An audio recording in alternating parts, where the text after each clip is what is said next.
for Culture and Sassi of the municipality of Matera. We are now in the heart of the ancient city of Matera, talking about the relationship between restoration and ethics, how those terms can be applied to the town.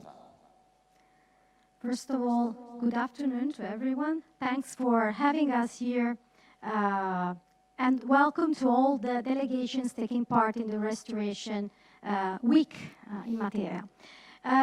Well, restoration and ethics are very much connected. People make the difference, really.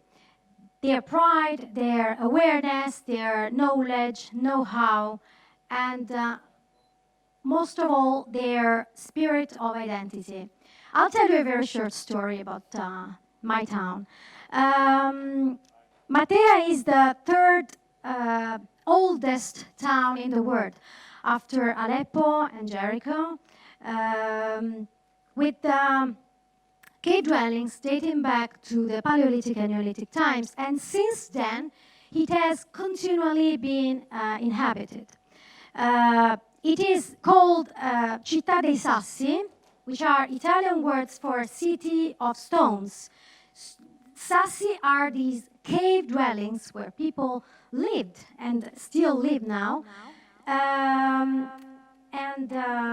The ancient part of the city, of the town, which is where we are now, in the heart of the ancient area of the town, were carved in the calcareous rock, which is surrounding us as well.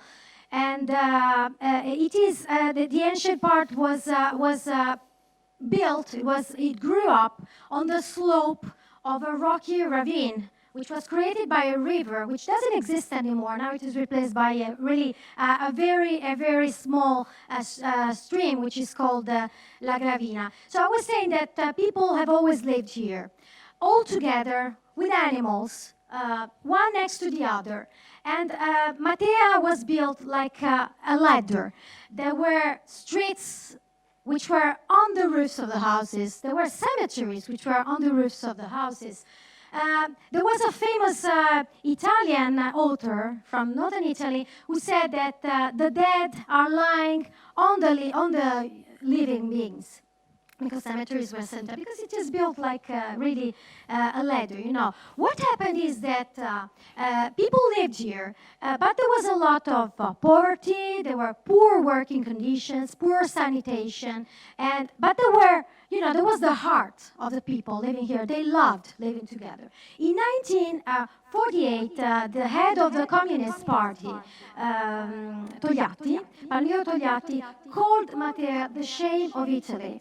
And a few years after that, in 1952, the Prime Minister De Gasperi decided to transfer most of the population to new areas of the town. So this could be the end of the story. This could have been the end of the story. It's a stop, you know. Central government decides to transfer the population elsewhere for safety reasons, for hygiene and so on. But people have always lived here. And this is a resilient city, a resilient town. People had their heart here. And throughout the decades, the last decades, people worked hard and turned the shame of Italy into the pride of Italy. They made the Sassi, they made this former shame of Italy a UNESCO World Heritage in 1993, the first site, the first UNESCO site in southern Italy. They turned it into the European Capital of Culture in 2019. So it's really the people that make the difference. Today, Matera is something else. This is why restoration goes along with ethics, it goes along with people, necessarily. It has to be so. Today, Matera is an amazing natural scenery for the cinema, for example. It is also known as the underground city for the system of cisterns and water collection. It is a sustainable city.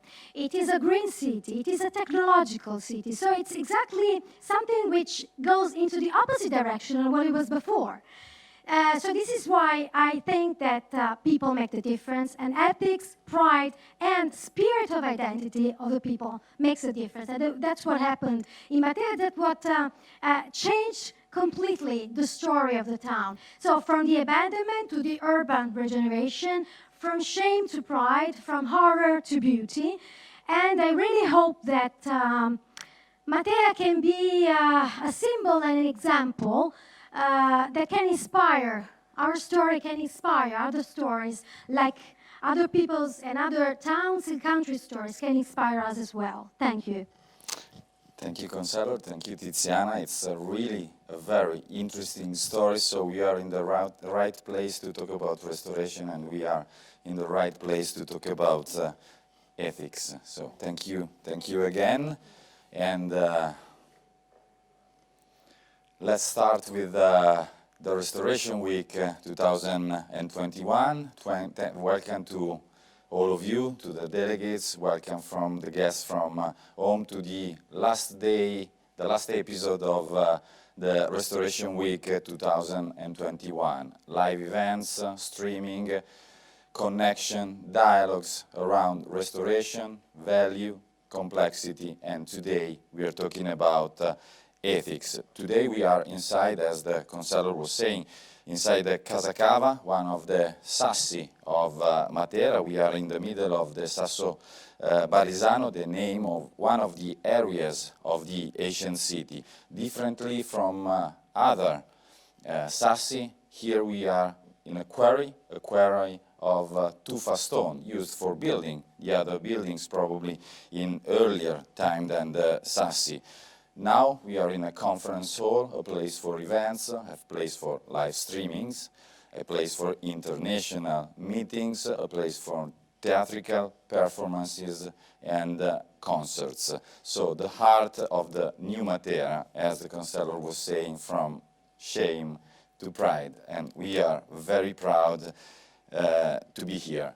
Before starting, just let me remind you to follow us on our social, Twitter, Facebook, Instagram. Please use the chat that you find on our website, www.restorationweek.it and the Salone del Restauro, to communicate with us and give us your opinion on what we are seeing and discussing.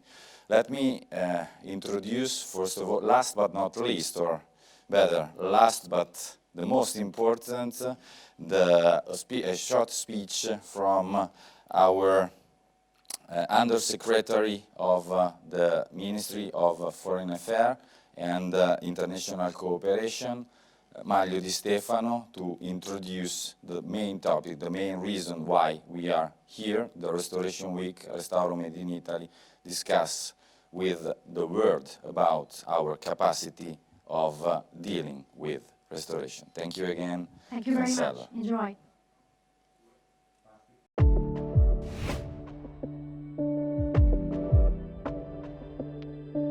Hello everyone, it's truly a pleasure for me to be able to send my greeting to this 2021 edition of Restoration Week. I also want to greet you on behalf of Minister Di Maio in order to show you the closeness of the Farnesina to this important flagship industry in our world. This is why the internationalization of cultural and creative industry in Italy is at the heart of the work of Farnesina. Particularly, I refer to the untiring events which are promoted abroad by our diplomatic and consulate network and the Italian Cultural Institutes. In these years, we have carried out massive investments. Only for 2020, 15 million euros have been spent for the Fund for Integrated Promotion, integrated in the Law Cura Italia, for more than 400 cultural products taking place with the involvement of more than 700 professional creatives, artists and enterprises, plus the hundreds of initiatives, both in person and virtual, by the foreign network of the Farnesina. Italy has roots in its cultural and artistic heritage. These roots for us should project towards the future.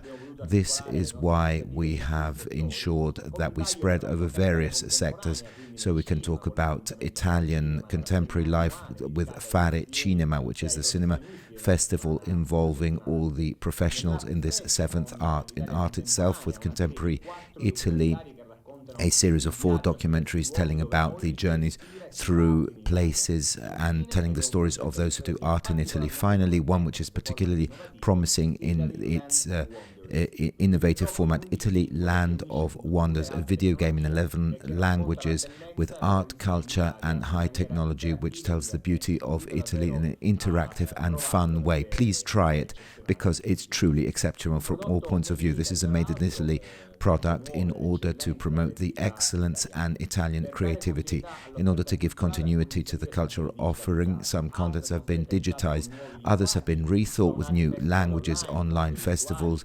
virtual worlds and campaigns on social media, video games, as I said earlier, all actions and products which marry up culture and high technology. All these novelties are now accessible on Italiana, the new portal of the Farnesina for the promotion of the language, culture and creativity of Italy in the world. This is, and I'm truly convinced, the correct way. Our budget has refunded the fund for the promotion of Italian culture and language abroad with 32 million euros in 2021, 47 in 2022, 51 in 2023. From that date, furthermore, the fund will be stabilized with 51 million euros every year. With this increasing and constant and then consistent amount, we wish to put petrol in the engine of this industry of excellence which has suffered the current situation. We know very well that in Italy, the link between our land and our culture has given a very rich, creative, industrial and cultural fabric based on quality and innovation, and we wish to create a new narrative of Italy, marrying up culture and innovation in 4 strategic sectors: art and heritage, cinema and audiovisual, live events, language and publishing. Here at the Farnesina, we have collected the challenges of this time and tried to transform them into opportunities, therefore enhancing the role of cultural promotion, creating innovative digital products in order to relaunch the image of Italy in abroad, and also investing in the growth of this humus so as to showcase internationally our skills. In the context of restoring and preserving, we have a long tradition of excellence thanks to institutes such as the Istituto Superiore for Conservation and Restoration, the Opificio of Hardstones in Florence, and Veneria Reale in Turin. There's another sector which is adjacent to that of restoration, which is the Italian archaeological missions abroad in all continents, sponsored by MAECI, and only in 2021 210 took place. These operations are an admirable example of our soft power, because they give value to the heritage of those countries, creating a social economical basis where we can also strengthen our ties. Going back to restoration, more and more often in foreign missions and in interfacing with my counterparts abroad, I have the opportunity to talk about restoration as an example of excellence. Perhaps it's not known to the wider public in Italy, but this sector is very well known and respected by all those who deal with cultural heritage all over the world, and it is for this reason that is more and more requested, and more countries require and understand the need to give value to the archaeological, architectonic and cultural assets. Italy is more and more well positioned to be a cultural superpower, which is our true vocation due to our history and the amount of treasures we have. Italy promotes the safeguard and preservation of the World Heritage, adhering to the UNESCO programs, specifically the Convention for the World Natural Heritage Safeguard adopted by the organization in 1972, which has set up the list of world cultural and natural heritage. Italy is the country with absolute primacy in number of sites in the list, 58, 53 of which are cultural and 5 are natural. The last 3 have been added only a few days ago during the 44th session of the World Committee. Padova, Urbs, Picta, Scrovegni, and by Giotto, and the pictorial cycles of the 1300s, Montecatini Terme, part of the spa towns of Europe, and the Porticos in Bologna. This once again underline the enormous amount of treasures we have, and it gives us the incentive to safeguard more and more, as the unanimous decision proves of not including Venice in endangered heritage sites, recognizing the work that Italy has done in preserving and restoring to its beauty the lagoon city. Thanks again for all the help you are giving us, and I confirm once again how important this is. As government and Farnesina, we attribute to the sector of restoration, which is indispensable, and as well as being a tool of international relations for our country. I wish you profitable proceedings. So today we are in one of the most emblematic cities in Italy. We are talking about ethics, as we were saying with the counselor this morning. Ethic, it is the story that the counselor have told us is really interesting, and I think that can be taken as an example for every one of us, for every country present here, and the motto that the counselor have stressed, from blame to pride is, or from shame to pride, is really an interesting story, a social story, starting from the time needed for understanding how to recover, how to revitalize a place. Probably if the Sassi would have been an economical resource at the time of the expropriation, now we would have faced something totally different. The abandon in that time probably had given the opportunity to the municipality, to the professionals working in the restoration field and in the planning, to think about how to reuse or recreate a new city. Today we will talk about different aspects of this revitalization, and but we want to also talk with our delighted guest about comparison with their own countries. So let's talk about ethic and restoration with His Excellencies Mohammad Ahmadzada, Ambassador of the Republic of Azerbaijan in Italy. Ambassador, after the liberation of the territories, the Republic of Azerbaijan is facing a new challenge. A restoration of its cultural heritage, completely destroyed, is a moral duty and an identity of your country. And it is a part of the identity of your country. How can Italy, as a strategic partner of Azerbaijan, be part of this process? First of all, I would like to say that Azerbaijan and Italy enjoy strategic partnership, which is reconfirmed with the signing of the joint declaration on strengthening of multidimensional strategic partnership during the state visit of President of the Republic of Azerbaijan last year to Italy. And two countries enjoy excellent relations in political, economic, and cultural sphere. As you mentioned, Azerbaijan, after 30 years, liberated its territories that was under the Armenian military occupation, and in these territories Armenia destroyed and devastated all infrastructure of Azerbaijan, and including the cultural heritage of Azerbaijan, and more than 1 million population of Azerbaijan was expelled from that part of the country. And after 20 years, we liberated these territories, and it offers new opportunities for the development of the country. But at the same time, it creates new opportunities for the deepening of the cooperation between Azerbaijan and Italy.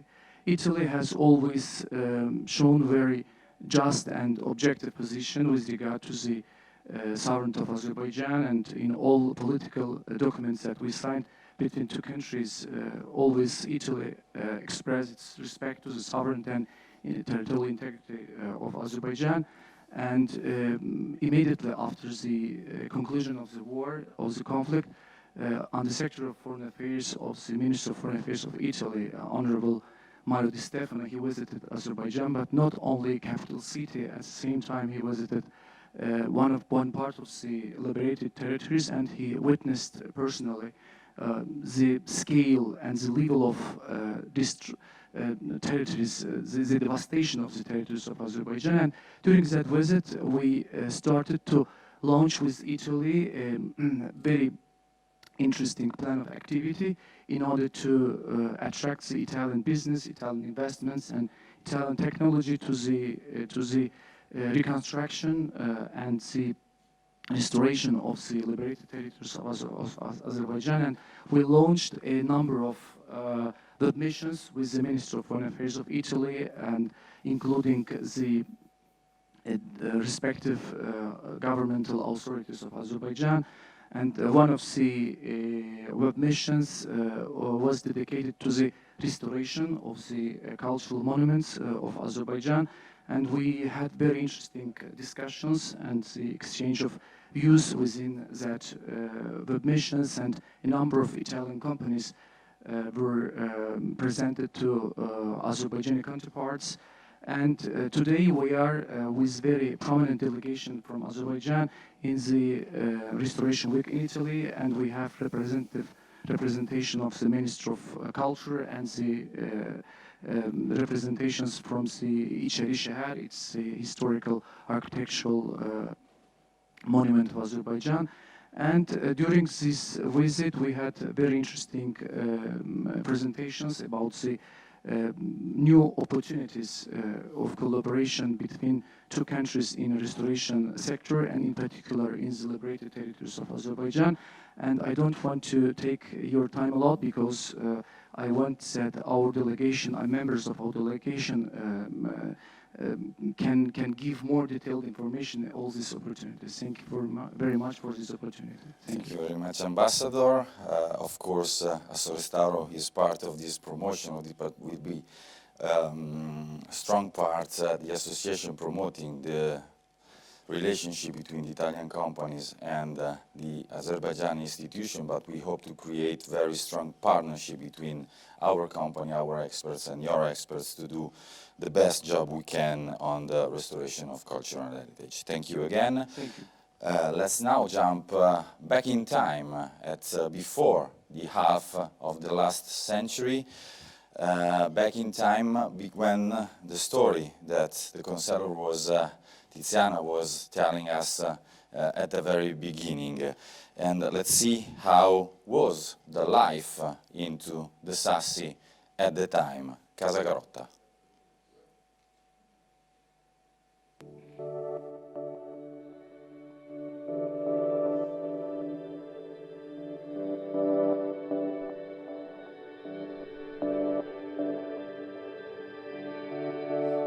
We are inside the historic cave dwelling of Vico Solitario. It's a typical dwelling, furnished, partly built and partly dug.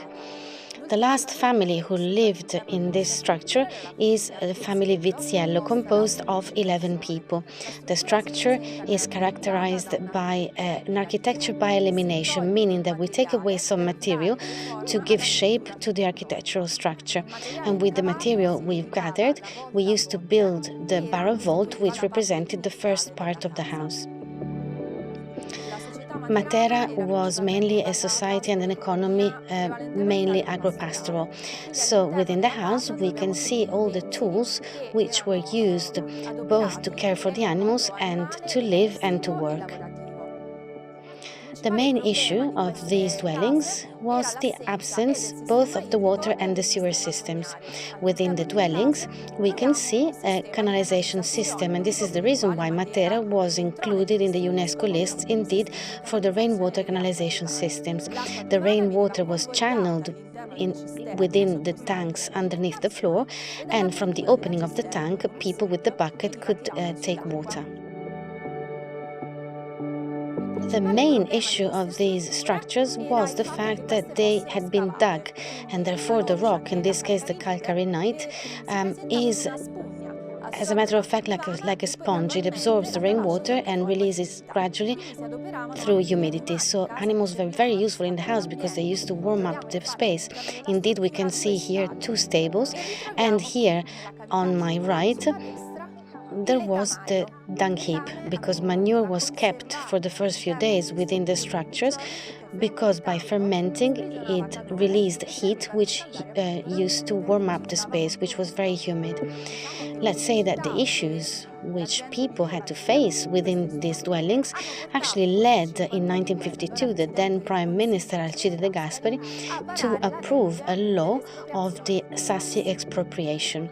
This cave dwelling was reopened in 1977 so that the person living in Matera could remember that people used to live like this until the end of the 60s.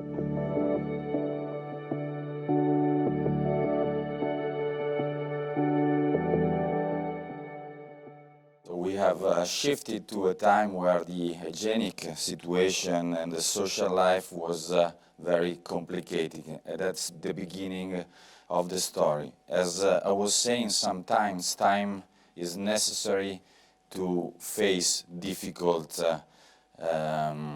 challenges, and in that time the abandon of the Sassi have given this opportunity to think and rethink and study the future of the city. Then in 70 years we can say now we are proud to be in Matera and we are proud to be inside the Sassi. But today we are not only telling a story of the city, but we are telling a story of friendship between 2 different cities, and the delegation of Azerbaijan is also here to testimony this friendship between Baku and Matera. Riyad Gazimov, head of the administration of the Hishari Sheher Historical and Architectural Reserve. We have opened this show with the counselor talking about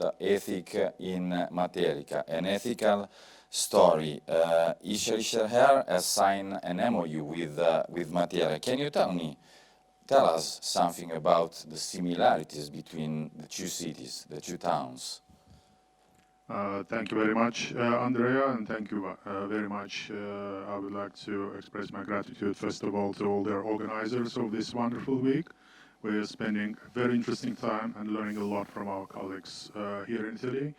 Of course, you've mentioned from the very beginning that Hishari Sheher, the whole city of Baku and Matera have differences, but I'm here for the first time, and I would like to stress out that although there are, of course, some differences from a cultural point of view, but there are also a lot of similarities, which I can see here. And this is exactly the place where we can learn a lot as representatives of Hishari Sheher to preserve and to develop the old city of Baku.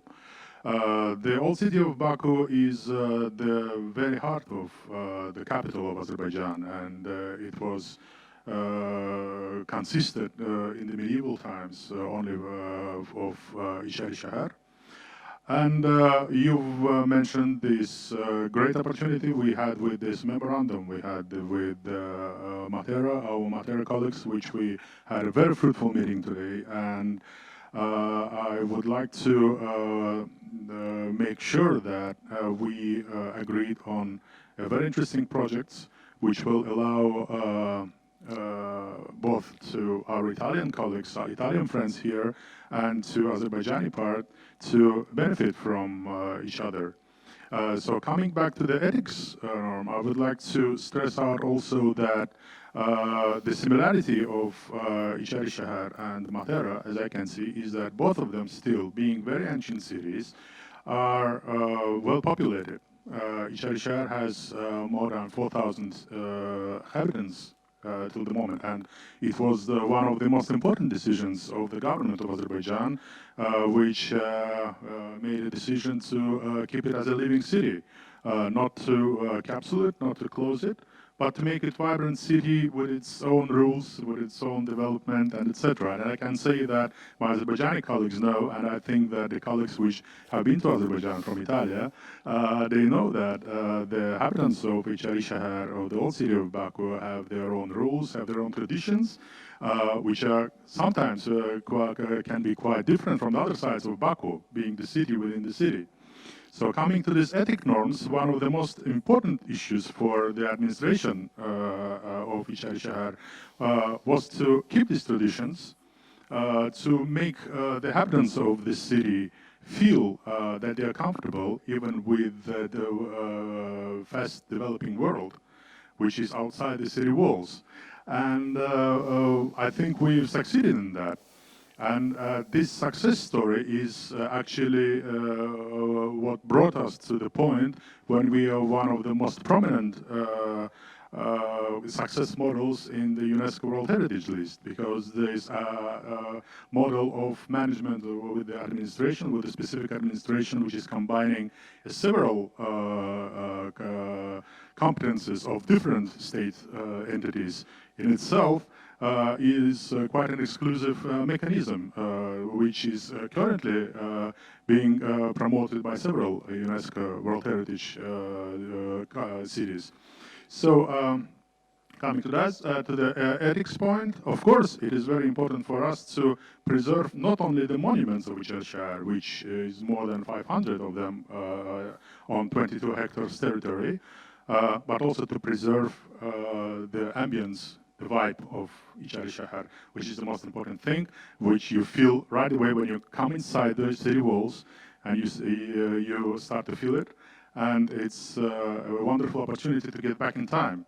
So I would like to once again thank our Italian colleagues, Italian friends, for this wonderful opportunity, which gathered us all here.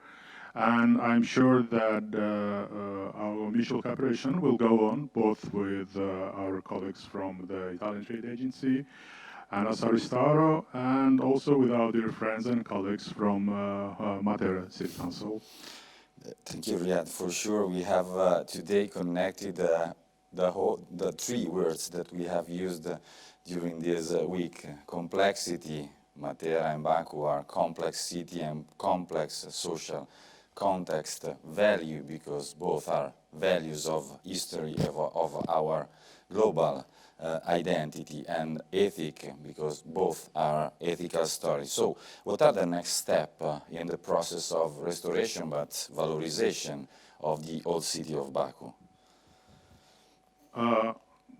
This is a very important point you mentioned. Of course, as an administration, we always have ongoing restoration works.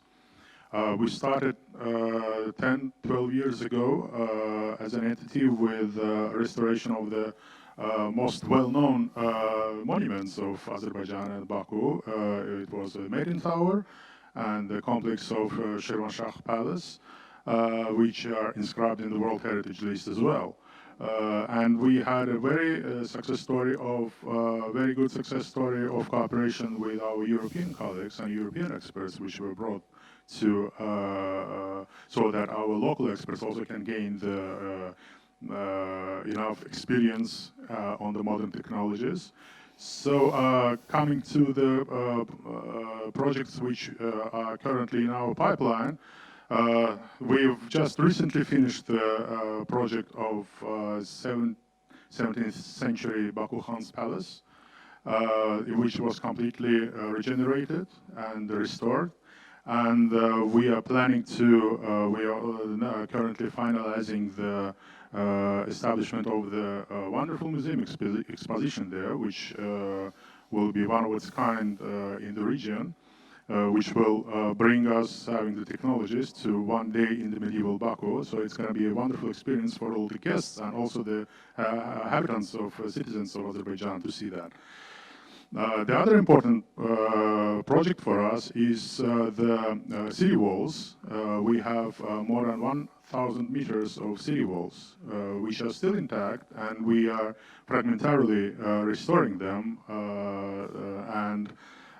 We are currently looking at approximately 900 meters of them, which we're planning to restore in the upcoming years. It's a very promising project and it's a very important project because it's actually what differs and what borders Şarishahar from the other part of Baku, the modern Baku. So therefore, it is very important for us to preserve it since they were not restored for the last almost 80 years since the Soviet period. So these are the projects which we are working on currently. We also have two projects with restoration of 17th century caravanserai. We also recently found during the archaeological excavation the hammam, the bathhouse of 17th century, which was one of the most significant findings in recent history of Şarishahar. So these are very briefly about our plans. Thank you very much, Riyad. We are, of course, ready to be part of your challenges and of your revitalization of the city. Thank you very much. We, but not only the Italians from Assorestauro and Matera, but I think all our colleagues from all over the world that have joined us today in this week in Italy. So thank you again.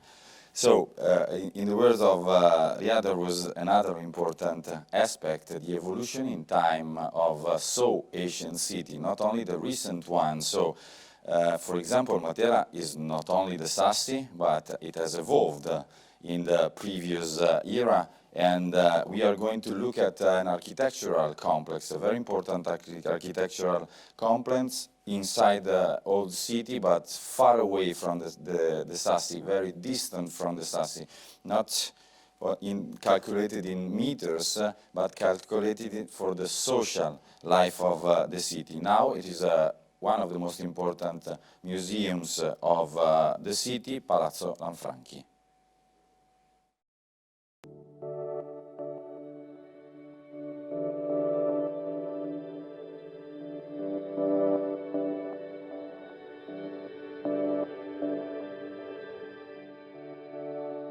We are in the beautiful cloister of Lanfranchi Palace, and I'm going to tell you briefly the history. The original center of the palace dates back to 1608 and is composed of the Church of Carmine and the annexed seminary of the Carmelites. The palace itself is born as a seminary in 1668 thanks to the Archbishop Vincenzo Lanfranchi, who, following the indications of the Council of Trent, gave the town of Matera its own seminary. On the facade of the palace there is also the front of the Chiesa del Carmine. The palace is distributed on the north-south axis and within contains as a cornerstone the cloister we see behind me. The first important extension of the palace is the one that we find to the west and which was done during the first decades of the 18th century. The second extension, given the need to have a higher number of seminaries, was the one done during the 19th century and which extended the palace further towards the south, towards the current terrace.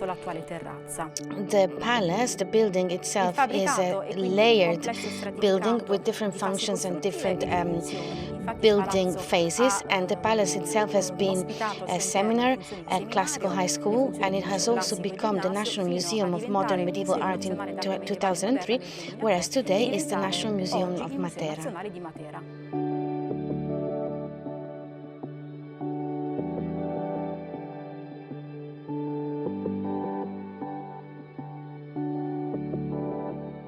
Lanfranchi Palace is undergoing a development and restoration action so that the museum can be modern, accessible and inclusive, and also a multimedia museum.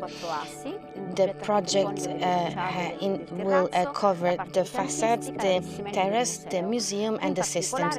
We are on the terrace right now. The works have started on the 26th of March. We have started treating indeed the stone itself, trying to identify the best possible materials on the chemical and physical front. We have started cleaning with high pressure cleaner and with the biocides, and we cleaned the stones which were extremely deteriorated. We have also treated the gaps because the terraces had undergone many fractures in different points, and there were missing pieces because during winter, when the temperatures are low, there are those fractures on the stones, and so over time there's been a wear and tear on the terrace, and there's been more and more gaps. We've always tried to use the best possible material, and so choosing mortar has been important because in a restoration building site, the mortar is fundamental, and it's a crucial choice for the team working at the restoration, because restoration is not possible without mortar. The transition from the ancient use, at the time a noble palace, a residential palace, to a new use is now part and mandatory of the activities of the organization who are managing cultural heritage, and one of the main goals of all the experts that are working in this sector. Klesta Ciritsi, advisor of the Minister of Culture of the Republic of Albania. What is the actual policy of the Ministry of Culture about the cultural heritage and cultural tourism in Albania? Thank you, Andrea. And it's a pleasure for me to be here and discuss about Albania and cultural heritage in Albania. Albania is a country of eternal beauty. In our territory, we count a considerable number of monuments. And this is a big fact, a beautiful fact, but a big challenge for the Ministry of Culture. In the recent years, referring to the most important examples of the countries like Italy, we have improved our approach for the cultural heritage by providing programs for cultural heritage and for the conservation of historical centers, monuments in the cities like Vlora, Gjorkastra and Tirana, which are very important cities in Albania. 2 years ago, Albania was hit by a deadly earthquake, which has affected the life of Albania in many aspects. One of that was cultural heritage field. And for the Ministry of Culture, the priority was to manage the situation, and now we are working very hard for the conservation and revitalization of all the monuments that are affected by this earthquake. A program like EU4Culture, which is a program financed by European Union and other programs by the other donations, are supporting Ministry of Culture to achieve this purpose. Going through the difficult situation of the COVID period, we understood that we have to find the innovative solution for the exhibitions and for promotion of the cultural heritage. So we are working to find and to innovate the exhibition line of the museums of cultural heritage in Albania. This will be possible through digitalization and through contemporary technology. Our focus is in the management plan and business plan in order to have a sustainable development of cultural heritage in Albania. We are working with our in-house specialists and experts, and we are working forward to collaborate with external experts. So during this Restoration Week, we have mentioned several times the need of education and training in restoration. Of course, the exchange of expertise is the focus of our Restoration Week and of our collaboration. I know that the Ministry of Culture of Albania is planning to start a school program in education and restoration, also in cooperation with Italy. Can you tell us something more about that? Yes, a core element for the vision of the Ministry of Culture is to be focused on the young professionals. Regarding this, we are preparing program for the regional center for conservation and restoration. This will be what we call Scuola Cantiere, and it will be a model referring to Italian Istituto di Restauro. So it will be a center dedicated to the young professionists, and they will provide training and specialization in the cultural heritage. This, as I said, this will be possible through digitalization and contemporary technology, but in this way the young professionists will be actively part of the cultural heritage in Albania. Thank you very much. As you mentioned, pilot worksite or cantiere scuola, as you correctly say in Italian, thank you very much, are the focus of all the activities that Also Restauro is promoting abroad, also with the Italian Trade Agency, because that's the way of know each other and start to cooperate on the field of expertise that everyone has in the field of restoration. Thank you again.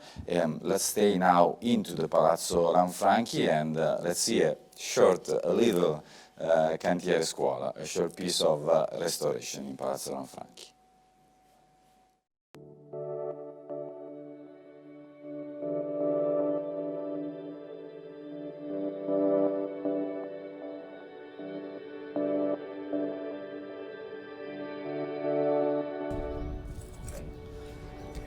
I am plastering these degraded areas in the rock. This is a local rock called calcite limestone,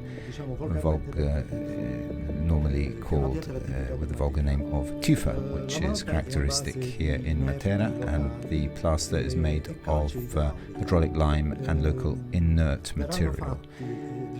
The plastering will take place wherever degradation is visible in the rock, and the joints will be addressed as well. These are the joints between the two blocks. The legacy mortar will be partly removed, whereas those which are of interest from a point of view of preservation and which are in good condition will be kept and supported through this new plaster.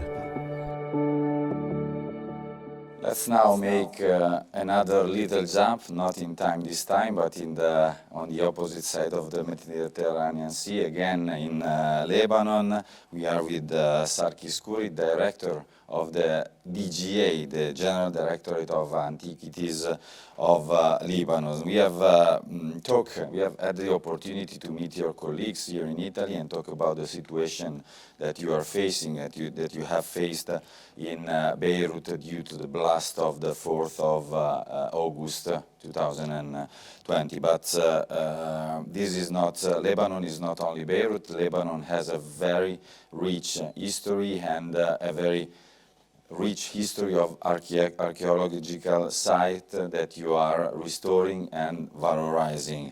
What's, in general, the program of restoration of your DGA in Lebanon now?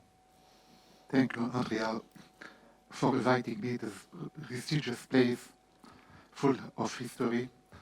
Of course, Lebanon is responsible, the DGA in Lebanon is responsible of protecting and safeguarding all the historical sites in Lebanon. We have 3 departments: the Department of Archaeology, the Department of Built Heritage, and the Department of Movable Heritage and Museums. So Lebanon has undertaken a 5-year strategy to restore all the cultural sites in Lebanon. Unfortunately, due to the crisis of economic crisis in Lebanon, and COVID-19 and the force of best, this strategic plan will take more than 5 years. But actually, we have a lot of restoration projects that we are undertaking now. And I would like to talk about the restoration of Baalbek that we are making with the help of the Italian Corporation in Lebanon, the basement of the National Museum of Beirut, also with Italian donation, and the restoration of the archaeological site of Tyre. All the sites are in World Heritage Site. Lebanon is a very small country, 10,000 square kilometers, but we have 5 World Heritage Sites. Kadisha Valley, Tyre site, Byblos, Baalbek, and Anjar. And we have 10 on the tentative list. And I invite you all to visit Lebanon. Thank you. Sarkis, while we are speaking, we were seeing at the time lapse of the restoration of the Jupiter temple in Baalbek, an extraordinary work due together with some Italian experts and some Italian companies. We know each other since a long time, and Lebanon and Italy has started to cooperate in the field of restoration since a long time. I would like to come back to the idea of creating to strengthen the educational in restoration. So I know that Italy and Lebanon are planning to start with a Center for Restoration in Byblos. We cannot anticipate too much, but just few words on that future program that we have together, and I hope it will start very soon. The Director General of Antiquities has inaugurated the Center of Restoration and Conservation of Lebanese Heritage in Byblos.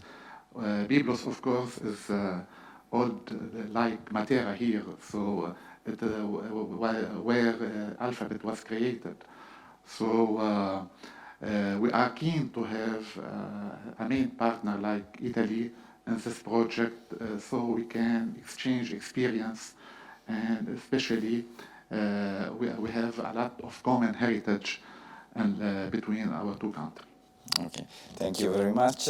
We have had the opportunity to talk about the Ready Center in Cuba that will be inaugurated very soon, but I'm very glad that it has a first spin-off probably in Lebanon in a very short time, because the meeting that we are having during this restoration week are also aiming to strengthen our cooperation and make future planning. So thank you very much. Thank you. And thank you for bringing us into an archaeological context. So as the counselor was saying at the beginning, we are now making another jump, but not so far, just on the other side of the Gravina, the valley dividing Matera from the origins of Matera, the ancient Matera in the Neolithical ages, but also for the Ruprestrian churches. So let's see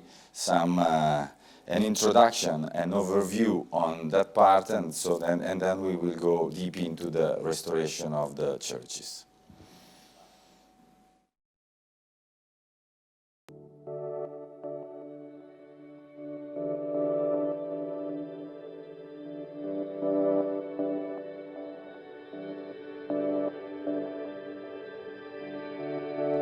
This is the high carbonate plain on Murgia Timone. This is a hill overlooking the city of Matera. It's very important because over the last millennia it has recorded the dwelling history of this area, starting from the 6th millennium before Christ to the 8th century before Christ for Neolithic dwellings, which are located in the most internal part of this hill, and then in the 8th to the 11th century AD witnessed by a great distribution of cave churches, which we will see also in the western sector of this hill. The plain is structured around a carbonate lime rock base, which have developed in what is called calcare di Altamura, limestone of Altamura, and on this we find around 20 meters of calcite limestone, on which, due to the intervention of humans, excavation has taken place, including cave dwellings and trenches in the internal part. this landscape we observe around us is one which has developed especially thanks to the action of water. Water has had an impact and determined a widening of these valleys, which we call in Italian gravina. They have hosted on the rocks and on the rock faces the positioning of these cave churches. These were dug out of calcite limestone, which is made up of two elements, one which is easy to dig out and another one which is more contact.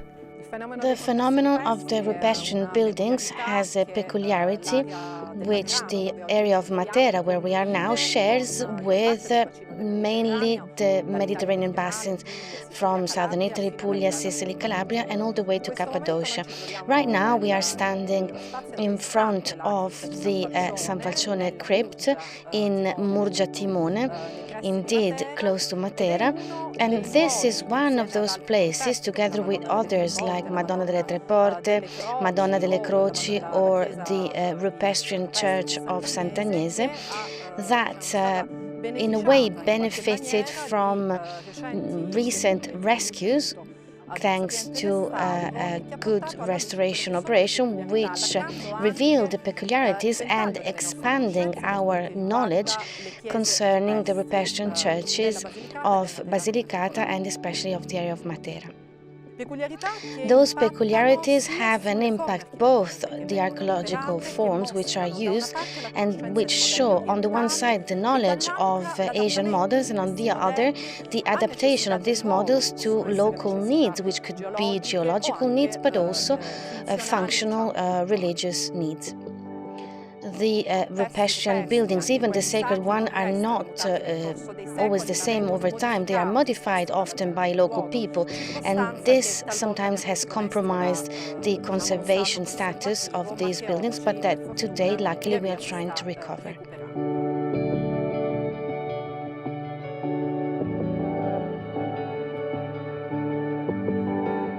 This is the church of San Falcione, where restoration has taken place. This is consolidation and bringing to light the entire heritage of the church, and we can note how the frescoes have been consolidated. As well as the cleaning work, we have seen careful consolidation of all the mortar and the plastering through the closing of fissures of the intradox and extradox.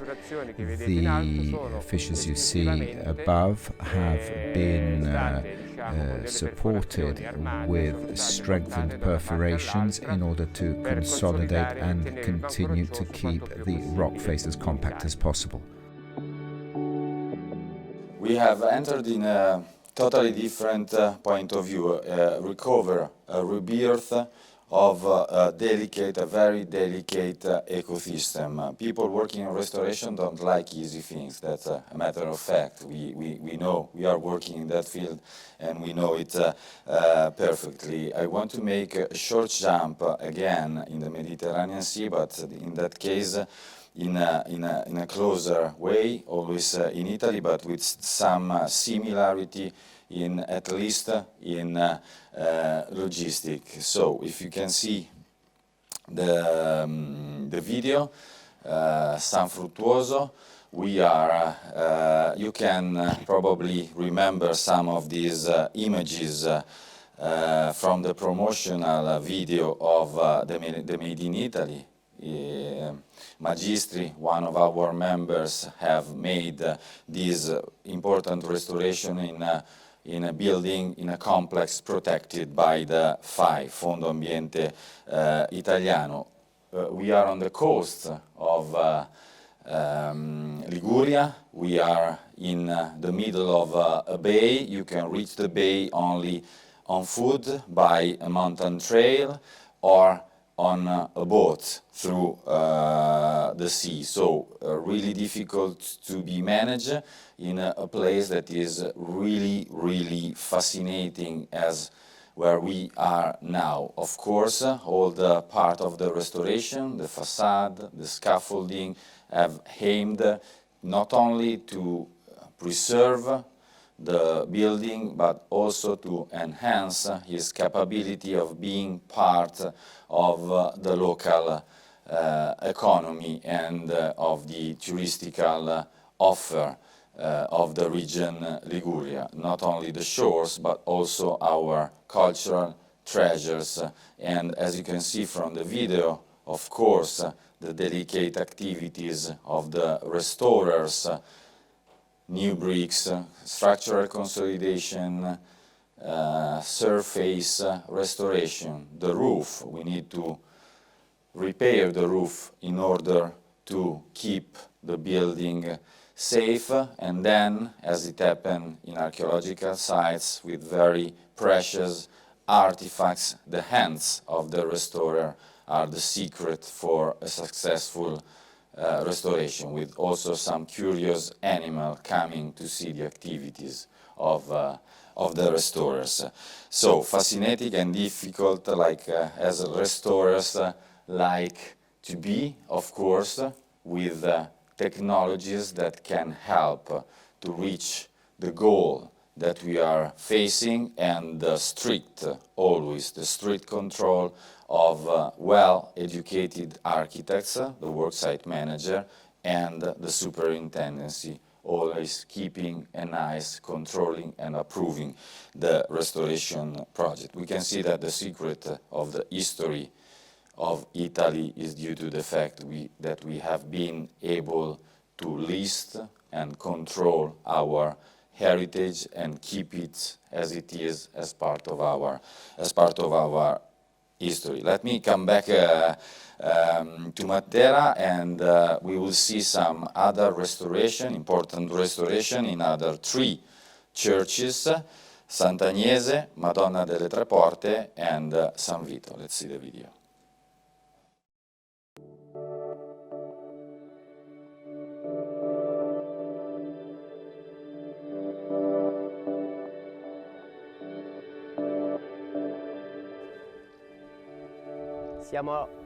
This is the cave church Madonna delle Tre Porte, where restoration and consolidation has taken place. The narthex has been restored in anastylosis through the refixing of rocks which had been found on the ground and abandoned and brought back to the top. We have rebuilt the entrance of the old church. After this, we rebuilt the pillar, which we can notice here, through new blocks, quarry blocks, which were recovered on site and reassembled in order to give a new support to the exodoxes of the church. The second work which took place here was the installation of new frames in corten steel in order to guarantee controlled access to the church itself, but also fundamental for a control of ultraviolet light and wind in order to protect and preserve the church itself, but also these wonderful frescoes which qualify the site. We also find them in the apse here, but especially inside, in the most hidden portion of the church. This fundamental theme for us was that of guaranteeing a new accessibility to all cave churches in the Murgia of area of Matera.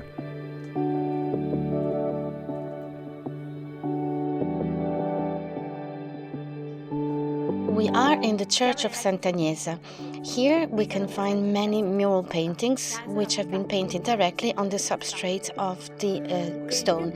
The most important one of this church is the iconography of Santaniesa, because this painting, before the restoration, had been repainted in the 17th century, and this repainting has been taken off so that the real dress of Santaniesa from the Byzantine period could come out.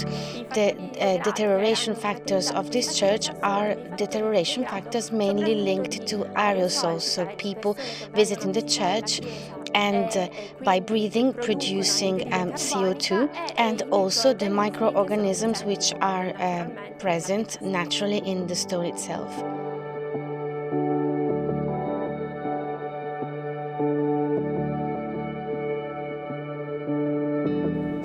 This is the cave church of St. Vito in Murgia. This is one of the most spectacular churches, looking down on the rock face against the city of Matera. And here our work has been about architectural restoration and especially consolidation of the tufa base. This work was also about the surviving frescoes, and during the cleaning phase quite crucial traces have come to light which have allowed us to rebuild the face of some saints represented here. Another fundamental job was the placing, the installation of corten steel gates, allowing the regulation of entry to the church itself.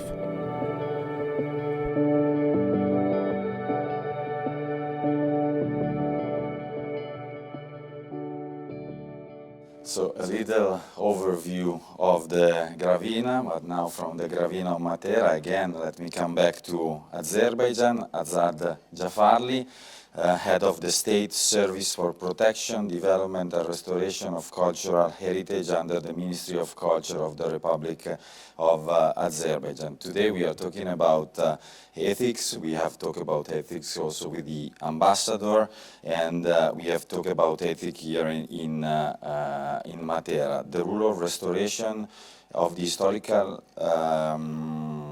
heritage in the resettlements of the EDPs in those liberated areas in Azerbaijan. What can this rule, important rule of restoration? Well, thank you. I should start from the broad notion of the restoration. Restoration does not mean only the regenerating the simple buildings that are monumental for the history of a given nation. It's about reviving the old traditions of our ancestors. It's about reviving their philosophy of the life, their mode of the life, the habits that they have crystallized in these buildings, and these architectural but also ecological buildings. So in that sense, to bring people back, those IDPs, into those liberated areas, first and foremost, we need to bring back their damaged identity, because cultural properties and cultural heritage is about the identity of a given nation.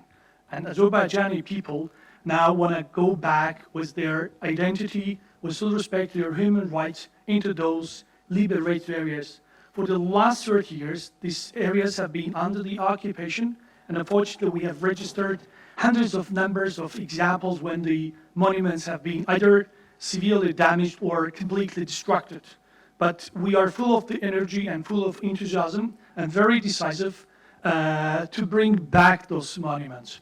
And happily to mention, last year in November, finally we got the agreement, we signed an agreement, and this very trilateral agreement was the very, very milestone in post-conflict era. Now we are in post-conflict time, and we are talking about how to bring back to these liberated areas, by the way, equal in size to the whole Lebanon.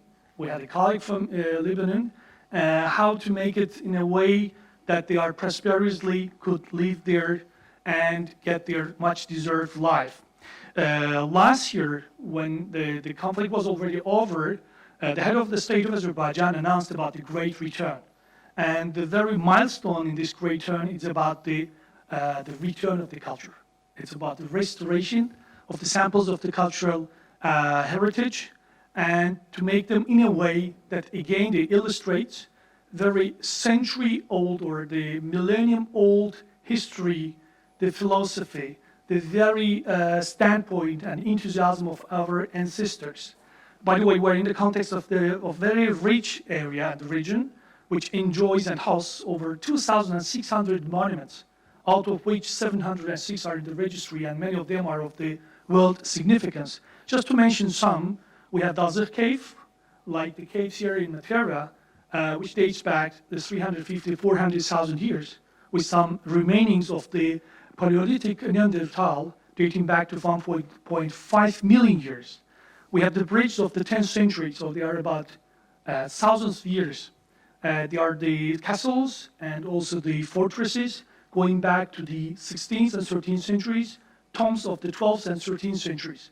So we are very cognizant of the fact that the settlement of IDPs should start with the resettlement of their culture, of their cultural identity, and through the restoration of the samples of the cultural heritage. And here I have to mention that, yes, the restoration of these old samples of the cultural heritage is also the very, very important element that creates the conditions conducive to the sustainable development.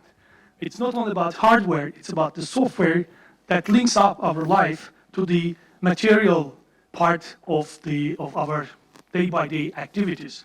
And in the same way, the government of Azerbaijan last year, together with the UN Office for the Alliance of Civilizations, initiated the campaign Peace for Culture. Today, we realize, never before, even much more than others, that if we need to develop, deepen, and generate the culture for the newcomers, for the next generations, and we wanted to survive it as it is, then we need to start with the peace. Peace that combines everybody, peace that will certainly make each and every IDP proud of their life, and to get the label of IDP, to be the really well-deserved inhabitants of these areas. Thank you very much. So today ethics seems to be really the key word to be used. And we started today talking about proudness. So we have to be very proud when we are using small brushing to restore stones. We are also trying to restore souls, and when we are using the new technologies for our restoration, the valorization of our sites, we are also working for connecting people to their origin, and that's very, very, very, very important. But just to jump to a little more technical approach to restoration, what are the takeouts from the Restoration Week that can be useful in our future cooperation in Azerbaijan? Well, let me thank first and foremost our Italian colleagues, Italian trade agency and other partnering organizations and those from the non-governmental sector for organizing this event. It's where really combined different people with a different background that represents of this science research and also practical side. So it demonstrated how the synergies of all these actions could be synchronized under the same title, and they can serve the best interest of the peace, prosperity, but also the friendliness. And I think we also understood, and this is the most important takeaway, at least for my delegation, for myself personally, that there are the many rooms to work together, and there is a very big advantage how we can learn from each other in the format of the two-way street, how we can really be very, very happy for the success of one side for the sake of its very good I would say, semantics in the context of other cities. And therefore, when I listen to my colleagues from Matera, but also İçeri Şehir of Baku, Azerbaijan, I admired that this is also the kind of exemplary the cooperation and also collaboration that turned to be the friendship, that they can make the one success in the one region the very foundation for the success of another. And I'm more than sure that this type of the examples, either bilateral, trilateral cooperation models, will be elaborated by other colleagues that were together with us during this fair. And again, this was a very, very great opportunity to listen to each other, to understand each other, but also to see that we are all capable once we're together, once we really appreciate what we do in different corners of the world, which in terms of the technologies might be the different, but we all follow the same purpose. You have used two very important sentences, learn from each other and talk to each other. So now we are talking to experts of restoration all over the world, promoted by the network of the Italian embassies in the world, but we are also talking to history lovers or lovers of architecture, so to share our ideas and the rule of restoration. So thank you very much again, and we are staying in an archaeological context, and we are also talking about valorization of an area that have been in some way abandoned to the real life for a lot of time, used as a field for the animals, and always almost unknown by even the citizens of Matera. Iazzo Gattini is a rural complex used for for the rural life. Now it's the house of the digital use of the local surrounding, the archaeological park, to visit also the life at the time, but also the archaeological areas of Matera. Let's see the video. Thanks.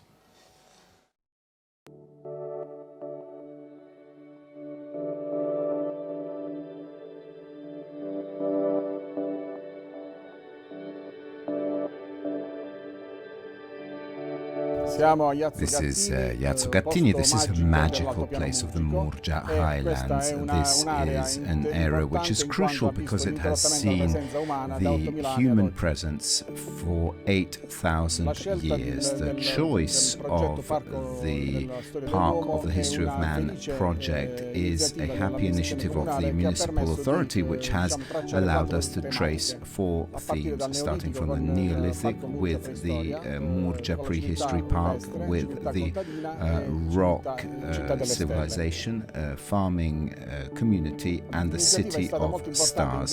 This initiative was very important because it allowed us to share with our visitors this space, which is of crucial importance in order to understand the history of man from Neolithic to today. We have seen the recovery of 7 rock churches connected by a millennia-old path. The farming society project will be taking place in the Sassi area, in one of the Sassi areas, which is particularly degraded. The third, instead, is the Park of the History of Man prehistory, was created in a very linear way to make it accessible and visitable. This is a trench-protected Neolithic village. The fourth is the City of Stars, where a planetarium will come about, and this will allow visitors to understand that Matera is looking to the future, towards the study of the stars, thanks to the Italian Space Agency. This is a new perspective, a new point of view. From the Iazzo Gattini, the visit of the surrounding area are starting with a new perspective and new possibilities into travel, into time, into Neolithic village on a new walkway, flying over the remainings and giving the opportunity to look at the remainings and save the nature and the relics. Nothing obligatory, but a suggested path to visit this very interesting archaeological area. So let's see the Neolithic village surrounded by an ancestral defensive system, but just before going into the Neolithic village in Matera, I wanted to just talk about an important work that one of our members have done a few years ago in Afghanistan, just as a symbol of friendship in this situation. In Afghanistan, one of our members, Geogra, have been asked within an UNESCO project to make a survey of the state of conservation of one of the UNESCO sites in Afghanistan. So what we are seeing now is the rough point cloud of the survey of an entire hill, precisely in the province of Bamyan. We are in the valley of Buddha, where they worked on geometrical survey of the Shar-e Gola, an archaeological site made of clay put in danger by the various fights of the area, so the UNESCO decided to understand how was the state of conservation to start a restoration and the valorization, starting to enhance the capacity of the country of attracting people for its cultural heritage. And that's the secret we are discussing since now with all our partner countries, and now we are going more and more into the 3D survey of the area, a photogrammetrical survey united with a laser scanner survey, meshed together to recreate the exact situation of the area at the moment of the survey. A document for the archives, a document for starting the restoration process, for starting to go deep into more detailed analysis, aiming at using these sites for the new Afghanistan. We will see now what will happen. So, coming back to the villaggio trincerato, we are coming back to Matera, and let's see the video of the villaggio trincerato, and let's visit together the villaggio trincerato.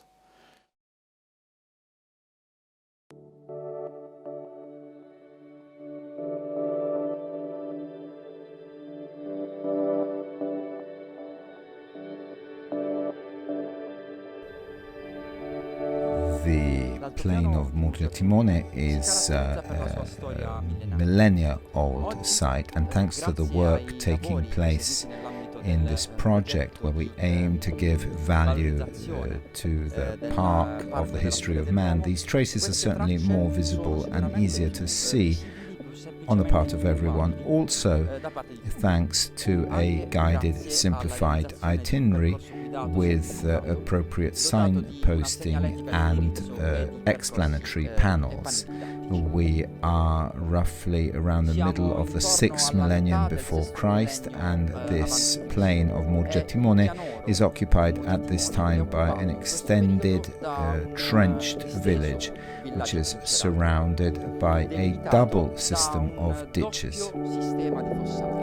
The double ditches encloses an area of around 25,000 square meters, within which the archaeological investigations allowed to identify traces of dwellings, represented mainly by holes for poles, cisterns and channels in order to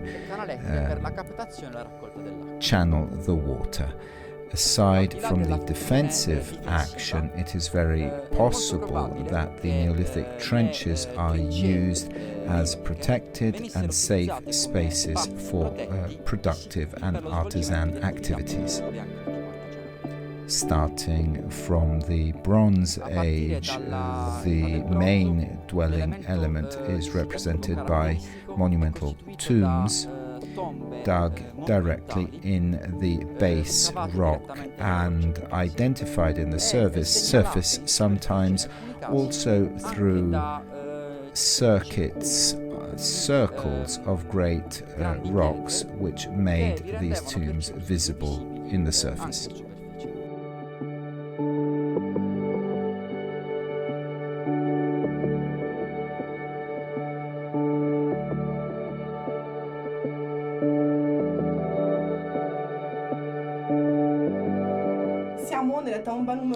We are within tomb number 2, and this is one of the tombs which are being restored. In particular, in this tomb, we intervened by cleaning and reinforcing. The main issues of all the tombs were mainly due to the lack of maintenance of the sites, and therefore we could see a consistent biological attack. There were weeds, especially on the external part of the tombs. We therefore decided to treat with biocides, obviously following preliminary tests to try and identify the products which could best solve those issues. In this case, the priority was given to the environmental impact because we are within a natural park, and therefore the choice of the product was aimed at the non-use of water.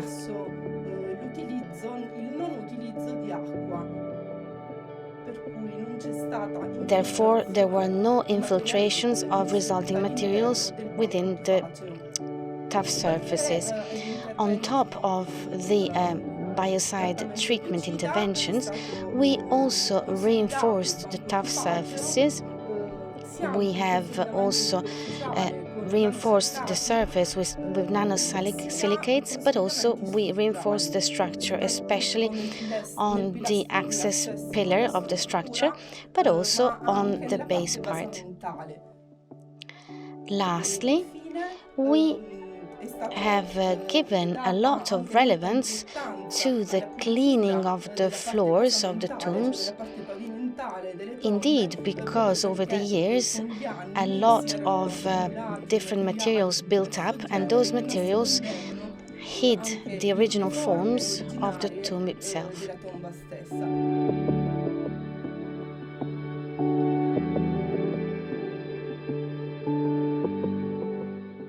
We have started on the 13th of September in Naples talking about complexity. On the 31st we were in Pompeii talking about value in a very complex and valuable archaeological site. We have passed 2 days in Bari talking about heritage and sustainability, the future of our planet and the future of our history. We have seen how in the Puglia region the restoration in the last 20 years have been carried out, and how it can be an example of best practices in Italy dealing with restoration and in the partnership between the superintendency and the private sector. Now today we are in Matera, and I can say that we are summarizing all the concepts that we have discussed about this week, complexity, value, and today ethic. We have had the opportunity to discuss with our colleagues, partners, but let me say now friends, and we will be friends forever, because during this week we have shared a common memory. We have not only worked, we've been to restaurants, dancing in Puglia, talking, sharing our own experience, learning from each other. That's the Restoration Weeks. That's the starting of that have been the starting of all our projects in restoration abroad since 2006. Now we are very lucky that our Ministry of Foreign Affairs is supporting very hard the restoration sector as an excellency to bring to the knowledge of the world, to create new friendship all over the world. So let me just say thank you very much to all of you, to our